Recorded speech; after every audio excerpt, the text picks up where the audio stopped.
ആദ്യം തന്നെ എൻ്റെ എല്ലാ സബ്സ്ക്രൈബേഴ്സിനും ഹാപ്പി ക്രിസ്മസ്. ഞങ്ങൾ ഈ രാത്രി പോകുന്നത് എങ്ങോട്ടാണെന്ന് നിങ്ങൾക്ക് മനസ്സിലായോ? അതെ, ഞങ്ങൾ ലുലു മാളിലേക്കാണ് പോയത്. എൻ്റെ പോനോ, എന്തൊരു തിരക്കാണെന്നറിയോ. എങ്ങനെയൊക്കെയോ അതിൻ്റെ അകത്ത് കയറി. എന്നിട്ടെന്താ, ഇതുവഴി കറങ്ങാൻ തുടങ്ങിയിട്ട് നേരം കുറയായി. കറങ്ങി കറങ്ങി എൻ്റെ തലയും കറങ്ങി. അമ്മേ, അങ്ങനെ പാർക്കിങ് കിട്ടി. ഈ ചേച്ചിക്കാണെങ്കിൽ ഒരേ വാശി, ഞാൻ അതിൻ്റെ അകത്തൂടെ തന്നെ കയറിപ്പോണു. എന്നെ കണ്ടു വല്ല വശപ്പച്ചക്കും തോന്നിയോ എന്ത്. അവസാനം ഞാൻ അതുവഴി കയറി ഇറങ്ങി. ഇനി ലുലു മാളിലെ കുറച്ച് കാഴ്ചകൾ കാണാം. ഫയൽ കാഴ്ച ഈ വലിയ ക്രിസ്മസ് ട്രീ ആയിരുന്നു. കുറച്ചു നേരം അതിനെ നോക്കി അങ്ങനെ നിന്നു. അവസാനം കഴുത്ത് വെനിച്ചപ്പോഴേക്കും ഞാൻ നേരെ സൂപ്പർ മാർക്കറ്റിലേക്ക് പോയി.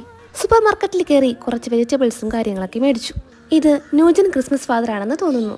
അങ്ങനെ ഷോപ്പിംഗ് ഒക്കെ കഴിഞ്ഞ് ഞങ്ങൾ പാർക്കിങ്ങിലേക്ക് പോവാണ്. പാവംകുട്ടി വീഡിയോ എടുക്കുന്നത് അറിഞ്ഞില്ല. ഈ ട്രോളി തള്ളിക്കൊണ്ട് പോകുന്നത് എൻ്റെ മാതാജിയാണ്. അങ്ങനെ സാധനങ്ങളൊക്കെ ഡിക്കി കയറ്റി തിരിച്ചിറങ്ങാനുള്ള കറക്കമാണ് നിങ്ങൾ ഈ കാണുന്നത്. അടുത്ത് ഞാൻ പോയത് എങ്ങോട്ടാണ് നിങ്ങൾക്ക് കാണണ്ടേ? ഞാൻ അടുത്ത വീഡിയോ ആയിട്ട് വരാം. അപ്പം ഇന്നത്തെ വീഡിയോ ഇത്രയേ ഉള്ളൂ.